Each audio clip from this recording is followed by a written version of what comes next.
Kaluk West Sikkim with nature stay. ফেসবুকের একটা post দেখে মনে হলো যে কালুককে তুলে ধরি।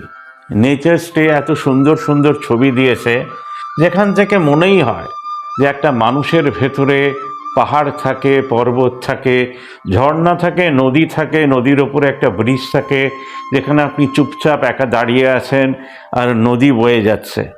কোথাও আমাদের স্বপ্নকে নিয়ে চলে যাচ্ছে দূর দূরান্ত কোনো গ্রামে, জল হয়ে পৌঁছে দিচ্ছে, যেটা খেয়ে আমরা বেঁচে থাকব। পাহাড়ের বর্ষা হয়তো দেখেননি, কালুকের সঙ্গে আমার দেখা প্রায় 20 বছর আগে, যখন ট্রেকিং করতে গেছিলাম সিঙ্গালীলা পাস।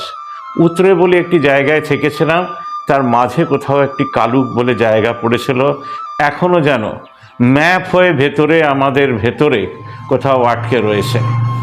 সিকিম এমনিতেই সুন্দর, অর্গানিক শহর, সবচেয়ে ছোট্ট স্টেট, কিন্তু তার কিছু কিছু গ্রাম, ছোট ছোট গ্রাম অদ্ভুতভাবে হোমস্টের মাধ্যমে আমাদের কাছে পৌঁছে গেছে।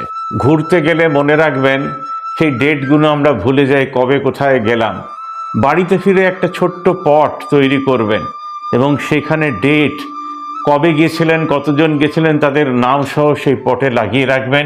তাহলে সারা জীবন আমাদের ঘোরা একটা সেফ ডিপোজিট হয়ে আমাদের বাড়ির ভেতরে কোথাও জল দিয়ে তাকে আমরা নাড়াচাড়া করে বুঝে নেব যে পরের বারও কোথাও যেতে হবে। খাওয়া দাওয়া নয়, গানের সঙ্গে আমাদের ট্রিপ হয়ে যাক।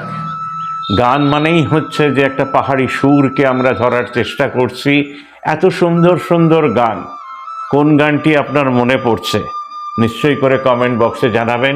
এসডি ট্রাভেল নিউজ এর পুরো প্রেজেন্টেশন কেমন লাগলো সেটা জানাবেন। কোনো দিন যদি আপনার এই হোমস্টে বা হোটেলের অ্যাড দিতে চান, লোকাল ট্রেন যেগুলো হাওড়া থেকে ছাড়ছে, নিশ্চয়ই করে জানাবেন। অনেকেই পিকনিক স্পট খোঁজেন, এবার যদি পিকনিক স্পট খোঁজেন, আপনারা নাম্বার দেখতে পাচ্ছেন, নিশ্চয়ই করে যোগাযোগ করবেন।